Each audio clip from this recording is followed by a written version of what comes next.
முள்ளங்கி பராட்டாக்கு முதல்ல மாவு பிசையணும். இதுக்கு 2 கப்பு கோதுமை மாவு ஒரு பவுலில் எடுத்து இதில் 1/2 டீஸ்பூன் உப்பு, 1/2 டீஸ்பூன் ஓமம், 1 டீஸ்பூன் எண்ணெய் இதெல்லாம் போட்டு மிக்ஸ் பண்ணிவிட்டு, அடுத்தது இதில் தேவையான அளவு தண்ணியை ஊற்றி மாவை நல்லா பிசைஞ்சு வச்சுக்கணும்.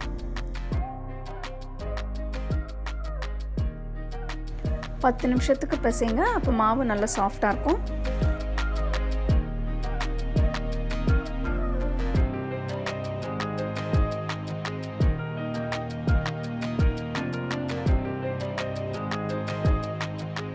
மாவு பிசைஞ்ச பிறகு மாவு மேலே கொஞ்சமாக எண்ணெயை தடவி போல் மூடிட்டு ஒரு 30 நிமிஷம் எடுத்து வச்சுருங்க. அடுத்தது பராட்டாக்கு ஃபில்லிங் செய்ய போகிறோம். இதுக்கு நான் 4 முள்ளங்கி எடுத்திருக்கேன். இதை தோலை சீவிட்டு நல்லா கிரேட் பண்ணி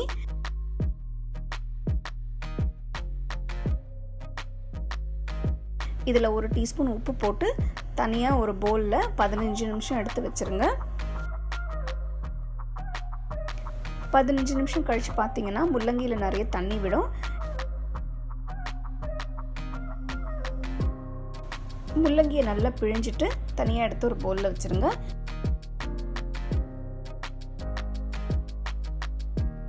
அடுத்தது ஒரு பேனில் 2 டீஸ்பூன் எண்ணெயை ஊற்றி இதில் 1/2 டீஸ்பூன் ஜீரகம், 1/4 டீஸ்பூன் ஓமம், 1 டீஸ்பூன் பொடியாக நறுக்கின இஞ்சி, 2 பச்சை மிளகாய் பொடியாக நறுக்கினது இதெல்லாம் சேர்த்த பிறகு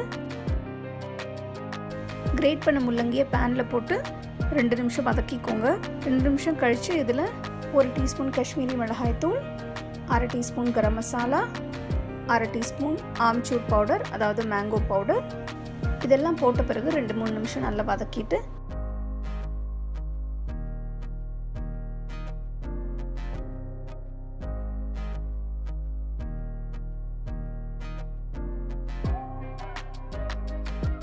கடைசியில் பொடியாக நறுக்கின கொத்தமல்லியும் சேர்த்து நல்லா மிக்ஸ் பண்ணி எடுத்துருங்க. உப்பு உங்களுக்கு தேவைன்னா கொஞ்சமாக சேர்த்துக்கோங்க. ஏன்னா முன்னாடியே கொஞ்சம் உப்பு போட்டு தண்ணி பிழிஞ்சு வச்சாச்சு, அதனால் தேவைப்பட்டால் மட்டும் போடுங்க. அடுத்தது நம்ம பராட்டா செய்ய போகிறோம். பிசைஞ்சு வச்ச மாவை பெரிய உருண்டைகளாக பிரிச்சுக்கோங்க.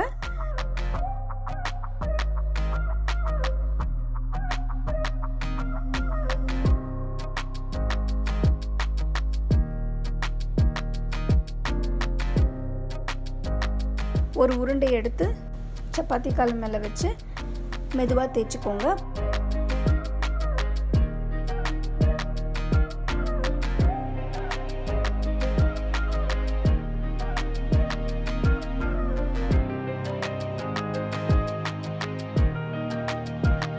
பாதி தேய்ச்ச உடனே கொஞ்சமாக அந்த முள்ளங்கி ஃபில்லிங் எடுத்து நடுவில் வைக்கணும்.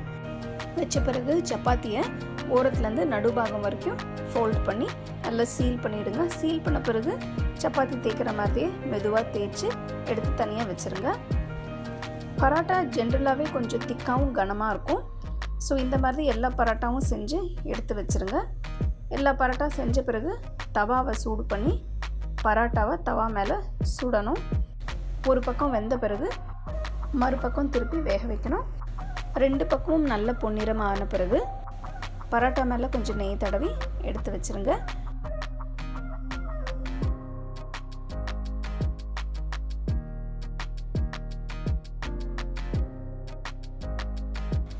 இந்த மாதிரி எல்லா பராட்டாவும் செஞ்ச பிறகு சூடாக சர்வ் பண்ணுங்கள்.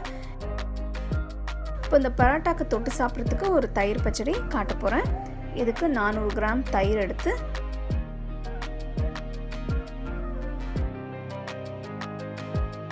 இதில் 1/2 டீஸ்பூன் உப்பு, 1/4 டீஸ்பூன் சாட் மசாலா தூள் போட்ட பிறகு நல்லா மிக்ஸ் பண்ணணும்.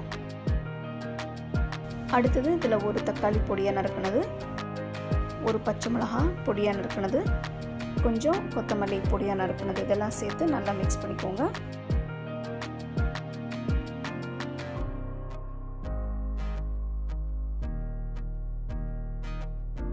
இந்த அருமையான தக்காளி ரைத்தா சூடான முள்ளங்கி பராட்டாவோட சாப்பிட்டா ரொம்ப அருமையாக இருக்கும்.